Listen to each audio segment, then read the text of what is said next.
Wow, abagoba ba taxi oyinza okugamba nti nabo bajjukiddwa olunaku lwaliro bebaleeteddwa omugguukiriro gw'ekibanja ku mutimbagano gite app enabasobose okubeera nga bakakalabya emirimu gyabwe nga kisobosa bulungi bano okuvuga abasaabaze nga basobola bulungi nnyo okubalondola buli wonna we babeera.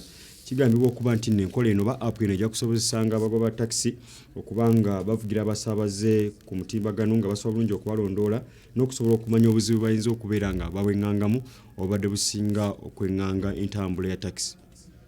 Omukutu gugatta abantu guno gutuumiddwa community taxi abasaabaze gwe bagenda okuyitangako okufuna taxi okubasaabaza okwawakanako nga bwe gubadde omusaabaze mwabadde alina okuyimirira ku luguudo okulinda buli mmotoka ejja alyoka alinnye.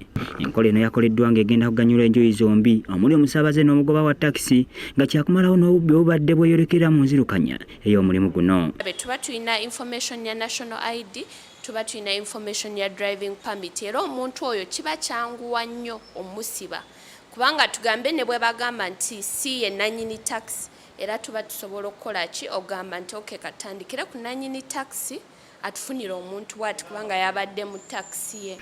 Enkola eno egenda kutandikira ku nguudo empanvu nga Masaka, Jinja, Mbale, Mityana n'ewalala so ng'era omuntu anagyeyunira ajja kufuna okubudaabudibwa okw'enjawulo singa abeera afunye obuzibu ng'akabenje nga kino kiyambako omusaabaze atambulidde mu mmotoka omuli enkola eno. Oyo omuntu ateekako ennamba z'essimu z'abo abantu be tusobola okkubira ng'afunye obuzibu bwonna.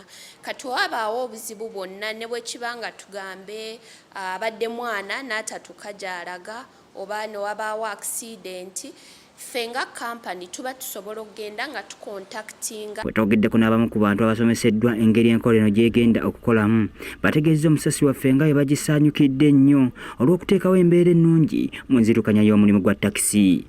Kikendedde osobola okupiikinga omuntu wonna w'aba ali okubanga oteekamu luutu kw'onaayita.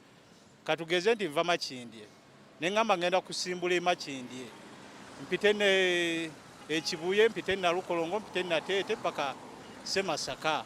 Niye twagala okutandika ekintu nga tuli mu badriver nga 50 kiryoke kibuminge bulungi omulundi gumu naye nga katugenda tukisomesa badrivers so nze ekintu ekikwatagana ne modernization ekibuga okubeera eky'omulembe. Ku ludda lw'abaddereeva kino kigenda kubayamba obutaddamu kumala biseera mu paaka ng'alinda abantu ng'oyo yenna aneeyunga ku community taxi app abasaabaze bwakubafuniranga ku ssimu n'okumulaga w'alina okubasanga.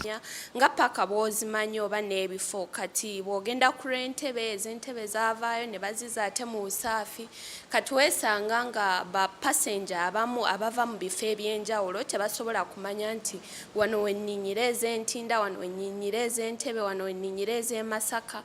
Naye kati wano bw'abanga agenze ku mutimbagano nga guno talina ate kugenda amanya bumanya nti omuntu bw'ati agenda kunzija mu kifo bw'ekiti n'agenda. Enkola eno ejjidde mu kiseera nga gavumenti eri mu kaweefo okusindiikiriza takisi okuva mu kibuga wakati zisikizibwe n'ebbaasi nga kino kigenda kuleka bangi nga tebalina mulimu wabula bonna bannayunga ku community taxi bakusigala nga balina emirimu kubanga bakusigala nga bakolera ku masimu gaabwe abasaabaze bwe bajja okubafuniranga. Gerard Mutumba, Deuta TV Amasukulumu.